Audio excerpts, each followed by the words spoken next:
Hello guys, welcome back to एकी blogs होइन। हामी आज जनकपुर जाँदैछौँ। ब्लग्सको साथमा हुनुहुन्छ हिमा म्याडम। हजुर अझै जनकपुर जानको लागि चाहिँ अलिक बसिसक्यो। अब हामी जनकपुर पुग्नुभन्दा अगाडि चाहिँ किरारी भन्ने ठाउँमा पढ्नेछौँ। त्यहाँनिर आजको हाम्रो सहित हामीलाई त्यहाँनिर माछा चट्ट आउनुहुन्छ दिनलाई।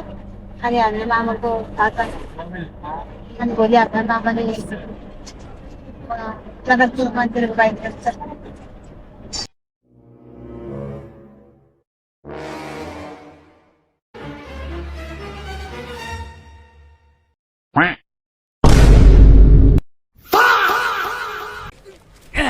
आप भी ठीक करके देता हूँ। अभी मालूम पड़ा मेरे को प्रॉब्लम क्या है। घर घर घर घर घर घर Oh my God! Wow! रुको जरा सबर करो। दिदी अङ्गुर कसरी केजी? 300 के केजी। 150 रुपया देगा। कोई तरीका है भीख मांगने का? जनकपुरको अङ्गुर है गाइज यो। अरे झूठ बोल रहा है ये हजुर हाँ 300 के केजी। 300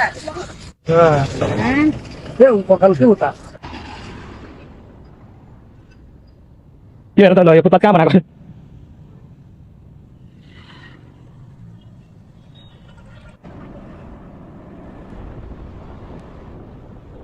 घर घर घर घर घर घर घर। और अभी तो रुको, क्लाइमैक्स अभी बाकी है। यो चाहिँ जनकपुर रेल हो है गाइज।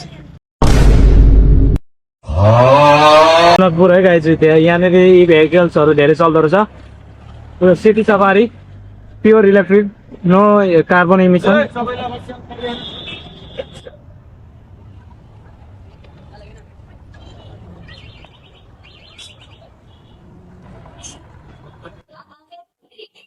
इसके साथ विक्रम संवत 2071 साल जेठ 25 गते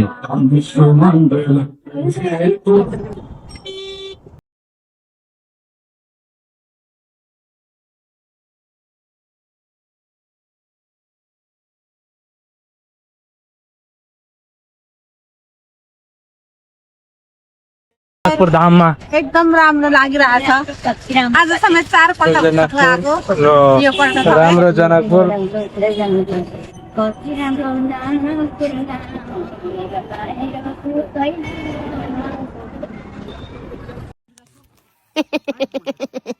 हेलो सिलुलुलु। Good morning. Good morning. यो हो हाम्रो भूतनाथको स्वर्गद्वार।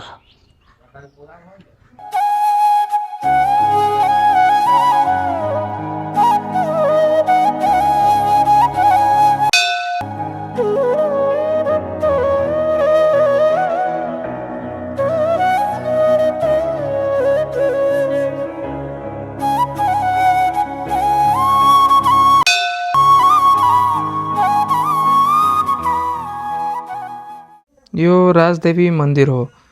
जनकपुरको एकदमै पवित्र र शक्तिशाली मन्दिर।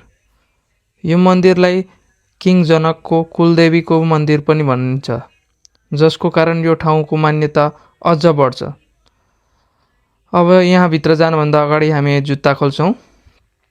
यहाँ आउने बित्तिकै एउटा छुट्टै शान्तिको अनुभव हुन्छ। मन एकदमै हल्का जस्तो लाग्छ। राजदेवीलाई रक्षा गर्ने देवीको रूपमा मानिन्छ र यहाँ दर्शन गरिसकेपछि मनोकामना पुरा हुने विश्वास मानिन्छ। दसैँ होस् या नवरात्रिमा यहाँ भक्तहरूको एकदमै भिडभाड लाग्ने गर्दछ। मन्दिरको माहौल नै अर्कै हुन्छ।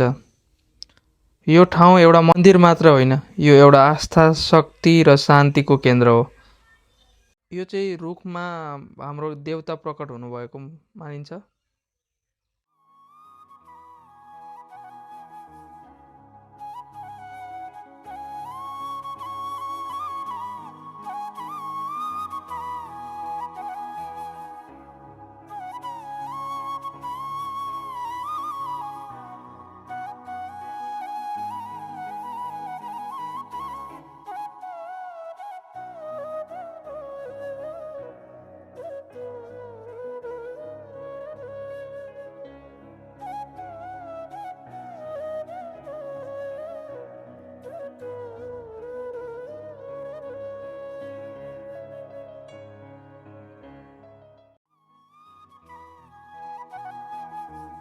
हाम्रो लोकल गाइड गाइज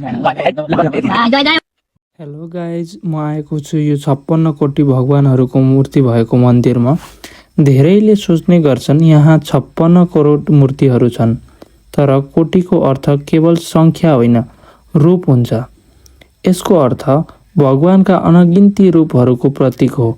यहाँ दर्शन गर्नु भनेको सबै देवी देवताहरूको आशीर्वाद एकसाथ पाउनु मानिन्छ।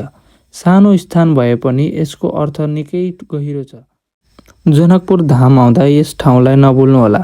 यो दृश्य हो मिथिला साम्राज्यको पुरानो परम्परा। महिलाहरू समूहमा हिँड्दै दुलहीको घर पुग्ने गर्छन्।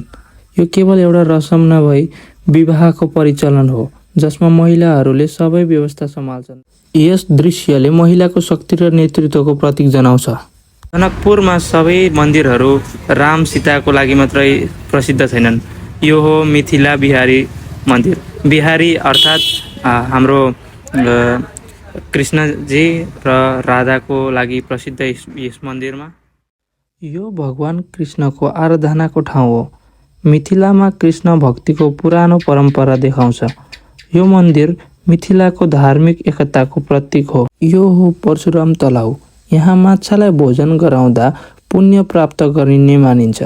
मानिन्छ कि माछालाई भोजन गराउँदा मनमा शान्ति प्राप्त हुने र जीवजन्तुलाई खाना खुवाउँदा राम्रो कर्म मिल्ने मान्यता छ। यो हो धनुष मन्दिर। मानिन्छ यहाँ भगवान रामले शिवको धनुष तोड्नु भएको थियो। यस मन्दिर मिथिलाको धार्मिक इतिहासको महत्त्वपूर्ण प्रतीक हो। जनकपुरको यात्रा गर्दा यस स्थानको भ्रमण गर्न नभुल्नुहोला।